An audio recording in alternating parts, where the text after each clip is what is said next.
ꯑꯍꯥꯟꯕꯃꯛꯇꯗ DKS Entertain YouTube channel asigi maikꯩꯗꯒꯤ ꯈ꯭ꯋꯥꯏ ꯃꯤꯌꯥꯝꯕꯨ ꯑꯔꯥꯝꯅ ꯑꯣꯛꯆꯕꯒ ꯂꯣꯏꯅꯅ ꯏꯀꯥꯏ ꯈꯨꯝꯅꯕ ꯎꯠꯆꯔꯤ ꯂꯣꯏꯅꯅ ꯆꯦꯅꯦꯜ ꯑꯁꯤꯅ ꯉꯁꯤꯁꯨ CUK ꯀꯧꯕ ꯅꯨꯄꯥ ꯑꯃꯒꯤ ꯋꯥꯔꯤ ꯄꯨꯗꯨꯅ ꯂꯥꯛꯆꯔꯦ ꯑꯗꯣ ꯁꯤꯒꯤ ꯅꯨꯄꯥꯁꯦ ꯇꯁꯦꯡꯅ ꯃꯉꯣꯟꯗ ꯄꯤꯈꯤꯕ ꯃꯥꯒꯤ ꯗꯟꯗꯤꯁꯦ ꯃꯥꯒꯤ ꯃꯔꯥꯜꯗꯣ ꯇꯁꯦꯡꯅ ꯈꯪꯉꯕ ꯃꯇꯨꯡꯗ ꯃꯔꯥꯜꯗꯣ ꯆꯨꯝꯃꯕ ꯃꯇꯨꯡꯗ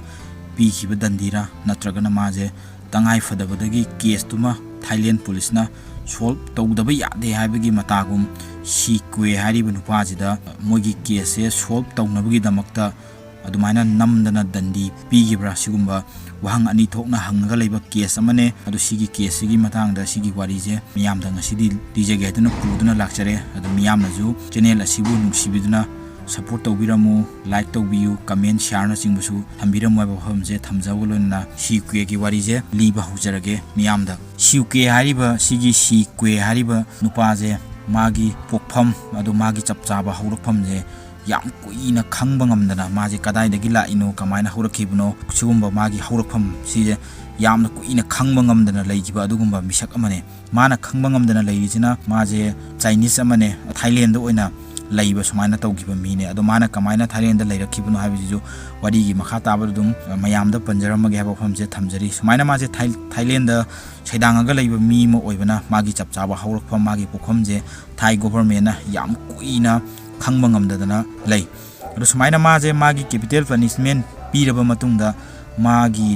ꯁꯤꯔꯕ ꯃꯇꯨꯡꯗ ꯃꯥꯒꯤ ꯐꯦꯃꯤꯂꯤꯒ ꯀꯔꯤꯒꯨꯝꯕ ꯀꯟꯇꯦꯛ ꯑꯃ ꯇꯧꯅꯕꯅ ꯊꯥꯏ ꯒꯣꯚꯔꯟꯃꯦꯟꯠꯅ ꯌꯥꯝ ꯀꯟꯅ ꯍꯣꯠꯅꯩ ꯑꯗꯨꯕꯨ ꯊꯣꯏꯗꯣꯛꯅ ꯃꯥꯏ ꯄꯥꯛꯄ ꯉꯝꯕ ꯑꯣꯏꯈꯤꯗꯦ ꯑꯗꯣ ꯁꯨꯃꯥꯏꯅ ꯁꯤꯒꯤ ꯃꯇꯨꯡꯁꯤꯗ CUKꯁꯦ 2020ꯁꯤꯗ ꯃꯥꯅ ꯁꯤꯔꯕ ꯃꯇꯝꯁꯤ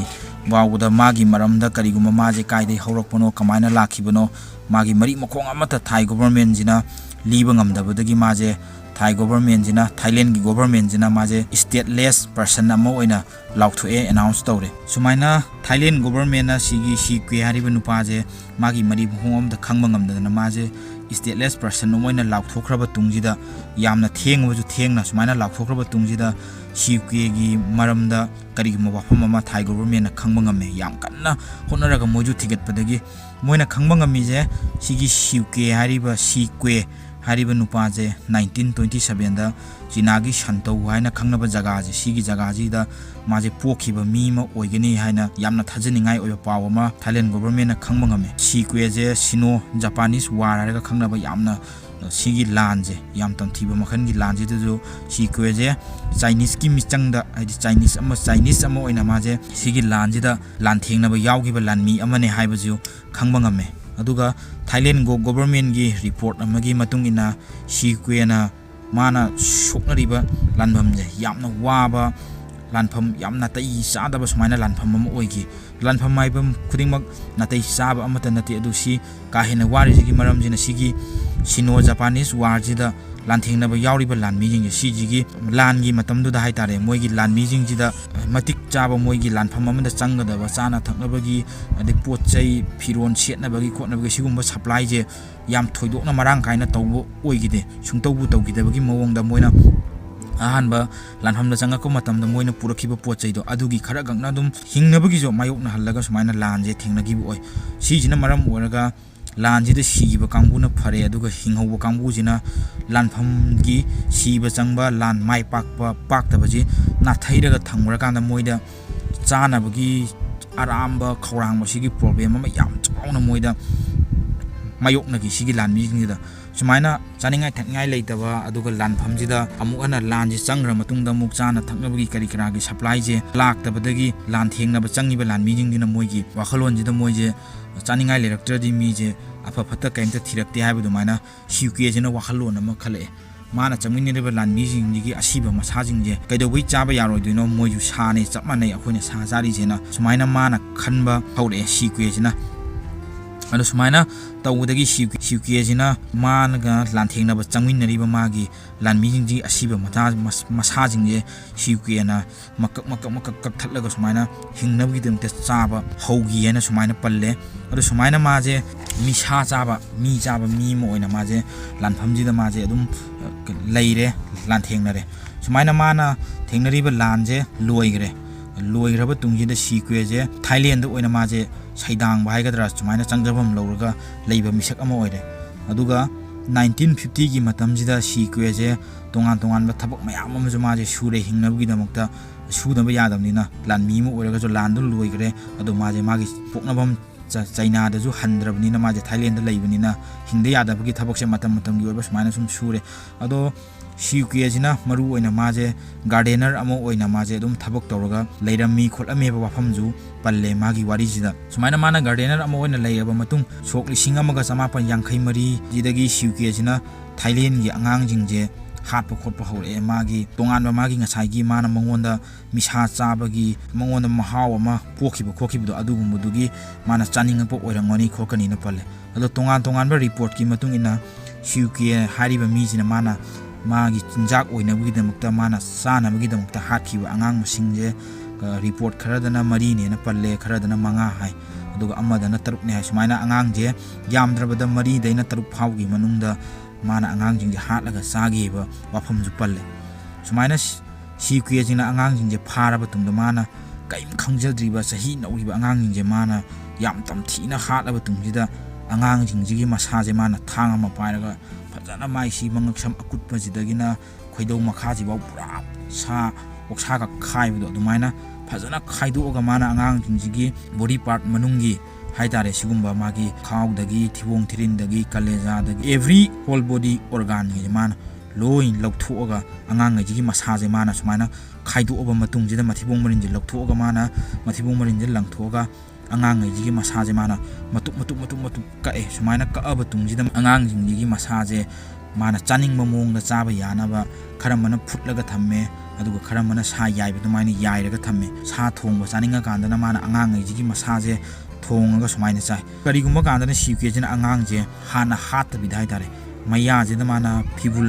फी मतुम तारगा नमजिल्लगा अदुम डायरेक्ट ओइना आंगांगजे हातबिदा आंगांगजिगी मखसोंग मखुचे कक्थलगा सुमाइना थोंगा चागी खोटकी आंगांगजे माना याम थीना तमथीना ओटप नैबा क्या तौरगा सीक्वेजिना हाटपीगे हाइबा रिपोर्ट चु लै सुमाइना माना आंगांगजिंजे हाटलबा तुंगजिदा माना सुमाइना चाबा थकपा मागी सेमनिंगबा मोंग माना नुंगाइगदौ मोंगदा सेम सारगा माना चाबा खोगी थबकसे अदुम तौरे सुमाइना माना आंगांगजिंजिगी मथकसिदा वहिदबा थबक मयाम अमा तौरबा तुंगजिदा आंगांग मांगिबगी करी खरागी पुलिसता गैदा रिपोर्ट मयाम लाए मरु ओइना बैंकॉक की नाखोन पाथोन हारगा खंगनबा जगह दै रायोंग हारिबा जगाना चिंबजिदा तोंगान तोंगान मफमजिंदगी आंगांगजिंजे मांगिबा खोटखिबगी मिसिंग रिपोर्ट करी खरा मयाम पुलिसता कंप्लेन फाइल तौरप खोलकपजे तौरे वारीजिगी मरक्तना इनाव अमगा की चैनल अमगा प्रिंट थोनजरमगे सिगी चैनल जे मागी जे मुकबांगनिको माजो अनौबने कुइद्री अदो मयामना चैनल जे नुंसिबिरगदी यूट्यूब ता दुम सर्च तौबिरगा चैनल जिबुजु सब्सक्राइब तौसिनबिरमो इनावजिगी पुनिंग थवलपोइना अदुगा इनावजिगी चैनल जिगी लिंक जे आइगी डिस्क्रिप्शन दा चंगागा दुम येंबिरो अदुगा सब्सक्राइब तौसिनबिरो वफम जिमजो मरक्तना मियामगी मफमदा हाइजे लौरगा चानबा तौरे हाइबगी रिपोर्ट अमा पुलिसता तौरए सिगी रिपोर्ट से तौरा मतुंगदा सुमाइना रिपोर्ट सिगी मतुंगिना पुलिसना खोंगुल लिखले कमाइना तौगिना खोलिनो आंगांगजिना मा रिपोर्ट तौरइबा मीजिगी मतुंगिना मोइना जगह सिदा चटलाकांजिदा मोइना सीक्वेजे पुलिसना फारे अदुमपु पुलिसना वाहंगपांग तौबा मतमजिदा पुलिसकी रिपोर्ट सिना पलिजे सीक्वेजे मसाना मसागी मरालजे या यानिंगदबा माजे तुमिना सुम लैबा अदु मागी मरालजे मसाना यानिंगदबगी मोमो तो मयाम अमा सीक्वेजिना पुलिस ngajida utle adumukpu पुलिसना काचिन कोया यौना वातना पुलिस की चौखलगा हंगपा मतमजिदा सीक्वेजे पुलिस की वा खोंगजिदा चेनफम लैत्रे सुमाइना चेनफम लैरक्तबदगी सीक्वेजिना ममै थंगदा माजे आंगांगिंदो माना हालगा चाबने खोपने न माजे मराल याजरे अदुगा सीक्वेना सुमाइना मराल याजरबा तुंगजिदा माना फोंदु अमगी मतुंगिना सीक्वेजिना इसा चाबदा माजे आई इसाजे एदिक चुरे अदा आइजे मिसा चानिंगमगी अरामबा खौरांबा अतै चिंजाक न महुत सिनबा ngamde aina sumaina misa chaninga kanda aduna aije sigi misa chabagi mahaw adai mi chabaga aina angang ji hatlaga moi semba khopa aduga mi je chara kanjida ingonda yamna nuaiba aije matol lombodo kainoma mai pakpagi kainoma phawgo film phawda adumaina mangonda phawwe kholena sumaina police ta haire ek police na moi file note to hore mana haiba kari kara mayam je adu sigi maram jingjina mana misa ek chaning ba pola ko matam jida neba mana sikwe jina angang je mana pharaga hali je aduga mana phungdu ambai matungina aina angang hali je ahan jingjidi aina moi them to boda yaroi do bunina aina misa chaning ko matam jida aina angang jingje yani agi by means toraga agi pambai shakti upay ma toraga aina angang jingje moi them toraga pharaga hatlaga matungda aina moi je semdo e ꯁꯦꯝꯕ ꯃꯇꯨꯡꯗ ꯁꯨꯃꯥꯏꯅ ꯑꯩꯅ ꯑꯉꯥꯡꯁꯤꯡꯁꯦ ꯆꯥꯕꯅꯦ ꯈꯣꯠꯄꯅꯦꯅ ꯁꯤꯀ꯭ꯋꯦꯁꯤꯅ ꯍꯥꯏꯔꯦ ꯁꯨꯃꯥꯏꯅ ꯑꯥꯏꯟꯅ ꯌꯥꯗꯕ ꯃꯑꯣꯡꯗ ꯑꯉꯥꯡꯁꯤꯡꯁꯦ ꯃꯥꯅ ꯐꯥꯕ ꯍꯥꯠꯄ ꯀꯤꯗꯅꯦꯞ ꯇꯧꯕ ꯌꯥꯝ ꯊꯤꯅ ꯇꯣꯔꯆꯔ ꯇꯧꯕ ꯈꯣꯠꯄ ꯑꯗꯩ ꯍꯦꯟꯗꯣꯛꯇꯅ ꯇꯥꯏꯕꯪꯒꯤ ꯆꯠꯅꯕꯤꯒꯤ ꯋꯥꯡꯃꯗ ꯍꯥꯠꯄ ꯊꯨꯞꯄꯗꯒꯤ ꯍꯦꯟꯗꯣꯛꯇꯅ ꯃꯥꯅ ꯃꯤꯁꯥ ꯆꯥꯕ ꯈꯣꯠꯄ ꯇꯧꯔꯝꯕꯁꯤꯒꯤ ꯃꯇꯥꯡꯗ ꯊꯥꯏ ꯒꯣꯚꯔꯟꯃꯦꯟꯠꯅ ꯃꯇꯝꯗꯨꯗ ꯁꯤꯀ꯭ꯋꯦꯁꯦ ꯁꯤꯕꯒꯤ ꯗꯟꯗꯤꯁꯦ ꯄꯤꯔꯦꯅ ꯂꯥꯎꯊꯣꯛꯑꯦ ꯁꯨꯃꯥꯏꯅ ꯁꯤꯀ꯭ꯋꯦꯅ ꯃꯁꯥꯒꯤ ꯆꯍꯤ 38 ꯁꯨꯔꯛꯄ ꯃꯇꯝ 1959ꯁꯤꯗ ꯃꯥꯁꯦ ꯅꯣꯡꯃꯩꯅ ꯀꯥꯞꯄꯒ ꯍꯥꯠꯂꯦ ꯁꯤꯀ꯭ꯋꯦꯁꯦ 마기 떨어미바 크라임 ꯃꯌꯥꯝꯗꯒꯤ ꯃꯇꯨꯡ ꯏꯟꯅ ꯃꯥꯁꯦ ꯅꯣꯡꯃꯩꯅ ꯀꯥꯞꯄꯒ ꯍꯥꯠꯈ꯭ꯔꯕ ꯇꯨꯡꯁꯤꯗ ꯁꯤꯀ꯭ꯋꯦꯁꯦ ꯃꯥꯒꯤ ꯑꯁꯤꯕ ꯃꯁꯥꯁꯦ ꯃꯦꯗꯤꯀꯦꯜ ꯇꯦꯁꯇꯤꯡ ꯇꯧꯅꯕꯒꯤꯗꯃꯛꯇ ꯂꯤꯔꯒ ꯊꯝꯕꯗꯣ ꯑꯗꯨꯃꯥꯏꯅ ꯄ꯭ꯔꯤꯖꯔꯕ ꯇꯧꯁꯤꯜꯂꯒ ꯊꯝꯃꯦ ꯃꯥꯒꯤ ꯁꯨꯃꯥꯏꯅ ꯄ꯭ꯔꯤꯖꯔꯕ ꯇꯧꯁꯤꯜꯂꯒ ꯊꯝꯃꯕ ꯃꯥꯒꯤ ꯗꯦꯗ ꯕꯣꯗꯤꯁꯦ ꯀꯣꯟꯅ ꯊꯪꯗ ꯑꯃꯨꯛ ꯃꯥꯒꯤ ꯃꯁꯥꯁꯦ ꯃꯌꯥꯝꯅ ꯌꯦꯡꯅꯕ ꯁꯨꯃꯥꯏꯅ ꯇꯧꯅ ꯊꯥꯏꯂꯦꯟꯒꯤ ꯑꯉꯥꯡ ꯐꯥꯔꯒ ꯆꯥꯈꯤꯕ ꯑꯗꯨꯅꯦ ꯑꯗꯥꯅꯦꯅ ꯁꯨꯝ ꯃꯦꯃꯣꯔꯤ ꯑꯣꯏꯅ ꯃꯌꯥꯝꯅ ꯌꯦꯡꯅꯕꯒꯤꯗꯃꯛꯇ ꯃꯥꯁꯦ ꯁꯤꯔꯤꯔꯥꯖꯤ ꯃꯦꯗꯤꯀꯦꯜ ꯃ꯭ꯌꯨꯖꯤꯌꯝ ꯕꯦꯡꯀꯣꯛꯇ ꯂꯩꯕꯁꯦ ꯁꯤꯁꯤꯗ ꯃꯥꯁꯦ ꯊꯝꯃꯦ ꯑꯗꯣ ꯁꯨꯃꯥꯏꯅ ꯃꯥꯁꯦ ꯃꯤꯍꯥꯠ ꯃꯤꯄꯨꯟ ꯃꯥꯒꯤ ꯃꯔꯥꯜꯁꯦ ꯌꯥꯖꯈ꯭ꯔꯦ ꯄꯨꯂꯤꯁꯅ ꯀꯦꯁꯁꯦ ꯁꯣꯜꯕ ꯇꯧꯈ꯭ꯔꯦ ꯈꯣꯠꯈ꯭ꯔꯦ ꯗꯟꯗꯤ ꯂꯣꯏ ꯄꯤꯈ꯭ꯔꯦ ꯁꯨꯃꯥꯏꯅ ꯁꯤꯒꯤ ꯃꯇꯨꯡꯗ 마기 ದಂ디 농디 로이나 삐ꯔꯕ ꯃꯇꯨꯡꯁꯤꯗ ꯑꯃꯨꯛ 이ꯍꯧ ꯑꯃ ꯂꯥꯛꯑꯦ ꯁꯤꯒꯤ 이ꯍꯧꯁꯤꯗꯅ 시크웨기 ꯃꯇꯥꯡꯗ ꯄꯨꯂꯤꯁꯅ ꯃꯇꯝꯗꯨꯗ ꯇꯧꯈꯤꯕ ꯇ꯭ꯔꯥꯏꯌꯦꯜ ꯀꯔꯤ ꯀꯔꯥ ꯃꯌꯥꯝꯁꯦ ꯃꯥꯅ ꯌꯥꯖꯈꯤꯕ ꯃꯔꯥꯜꯁꯤꯒꯤ ꯃꯇꯥꯡꯗ ꯃꯤꯑꯣꯏ ꯀꯌꯥꯝꯅ ꯋꯥꯍꯪ ꯃꯌꯥꯝ ꯑꯃ ꯍꯪꯕ ꯍꯧꯅꯔꯛꯑꯦ ꯀꯔꯤ ꯃꯔꯝꯒꯤꯅꯣ ꯃꯥꯗꯣ ꯀꯃꯥꯏꯅ ꯇꯧꯕꯅꯣ ꯈꯣꯠꯄꯅꯣ ꯀꯔꯤ ꯃꯔꯝꯒꯤꯅꯣ ꯀꯌꯥꯃꯨꯛ ꯌꯥꯝꯅ ꯆꯨꯝꯃꯒ ꯅꯣꯏꯅ ꯃꯉꯣꯟꯗ ꯗꯟꯗꯤ ꯄꯤꯔꯤꯅꯣ ꯀꯌꯥꯃꯨꯛ ꯌꯥꯝꯅ ꯅꯣꯏꯗ ꯄ꯭ꯔꯨꯞ ꯂꯩ ꯈꯣꯠꯂꯦ ꯃꯥꯅ ꯊꯕꯛ ꯇꯧꯈꯤꯕꯒꯤꯅ ꯁꯨꯃꯥꯏꯅ ꯃꯤ ꯃꯌꯥꯝꯁꯤꯅ ꯈꯣꯜꯂꯥꯎ ꯂꯥꯎꯕ ꯈꯣꯠꯄ ꯍꯧꯔꯛꯑꯦ ꯁꯤꯒꯤ ꯂꯥꯎꯔꯛꯏꯁꯤꯒꯤ ꯃꯔꯝꯁꯤꯅ ꯁꯤꯒꯤ ꯁꯤꯀ꯭ꯋꯦꯁꯦ 시graba matung police na dandi pigraba matungjida magi maramna sigi wafamje thoriba wafamjina mi khara na phongdorokpugi matungina sikweje Thailand gi lol amata ngangba Thailand da leijaraga jo maje Chinese amane adu oraga jo maje Thailand lon amata ngangba ngamdaba adu kuma misak amane adu Thailand lon khangdraba natraga kari maramgi maje tasena Thailand lon khangdabagi ngangdrira natragana kari maramdagi ngangdrino haibagi pakhum phangroidaba wahang ama hushudum hangaga leiri adu asumna sikwejina Thailand ngangidabasina magi police na maje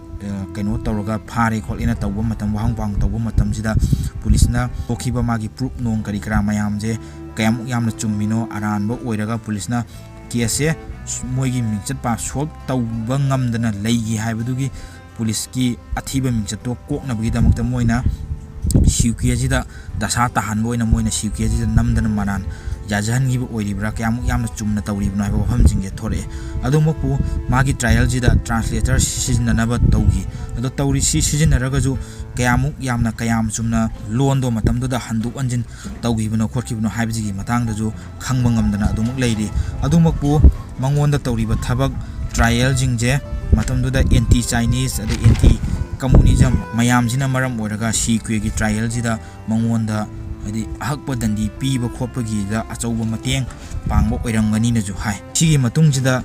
humanitarian activities mayam amna achauba ihau khongjang changgilakpa haurakpadagi mamai thangda khongjangje mai pa sumaina mai pa aba tungjida sikweje magi museum da leiriba masaje 2019 ge August da lautho aduga si lautho aba tungjida July 2020 da Wat Bang Phrektai temple lairaga khanaba sigi temple jida sikweje atmagi aruiba mathau mangam pangthoe adune mayam